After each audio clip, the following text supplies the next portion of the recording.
s'appelle Julia, elle a 24 ans. C'est ma meilleure amie et avec elle, j'ai créé Fresh. Elle s'appelle Élise, elle a 24 ans et avec elle, j'ai créé Fresh. Fresh, c'est un média 100% vidéo, 100% réseaux sociaux, féminin, destiné aux hommes et aux femmes.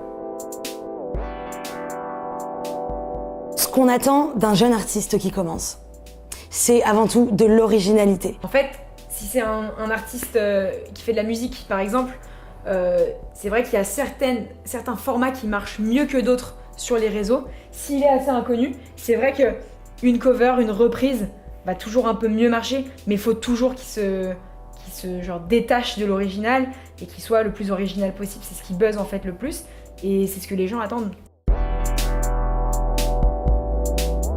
Mais par exemple, dans le monde des médias, tu vois, tout est pareil. Tous les médias se ressemblent, tous les contenus sont les mêmes. Sauf que quand tu fais un truc différent, bah, tu vois que ça marche mieux. Question très intéressante. Voilà. Déjà, il faut savoir un truc que pas beaucoup de gens savent, alors que ça paraît évident. En fait, il n'y a pas de modèle type. À 25 ans, on se pose tous des questions sur notre avenir, sur ce qu'on va faire, si on a envie de faire un métier par passion, si on a envie de faire un métier alimentaire, si on a envie de faire plaisir à nos parents. Je pense qu'il faut juste suivre en fait ce que tu as envie de faire au fond de toi et il faut le faire, comme dit Élise, c'est maintenant. Et 25 ans, entre 25 et 30 ans, c'est le moment d'entreprendre quoi. Il faut y aller, il faut pas avoir peur et surtout il faut avoir confiance en soi et se dire tous les jours le matin, ce que je fais c'est bien, ça va marcher, il n'y a pas de raison que ça marche pas. Nous tous les jours, ce qu'on fait quand on se retrouve, on se dit t'es la plus fraîche, non c'est toi la plus fraîche non, et on s'encourage et c'est que comme ça qu'en fait on arrive à atteindre tous nos objectifs. Notre métier, c'est d'interviewer des femmes, ok? Donc, ce qui se passe, c'est qu'on s'est énormément nourri de leur parcours.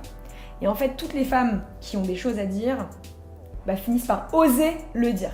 Donc, les meufs, si vous voulez bosser dans la culture, dans l'art, dans les médias, dans tout ce que vous voulez, enfin, dans n'importe quel domaine, il faut oser parler.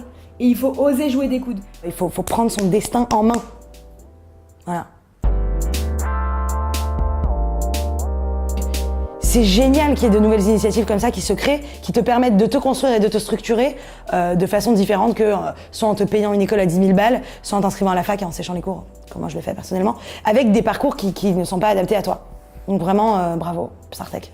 Et si tu veux être artiste et tout, t'es pas forcément sensibilisé à tout ça, tous ces trucs administratifs et tout. Et je pense que c'est une très belle avancée d'avoir cet outil en tout cas entre les mains. Ça va en fait faire gagner beaucoup de temps à certains artistes. Alors moi je pense que c'est au moment en fait que tu bascules dans la vie privée au moment où ça te dérange tout simplement. En fait la communication c'est ce que tu décides de donner, l'image que tu décides de donner à l'autre. Exactement. À partir du moment où ça te dérange dans ta personnalité, dans ton toi en fait intérieur, bah là tu vas trop loin. Mais la com franchement c'est plus de la moitié d'un taf d'artiste.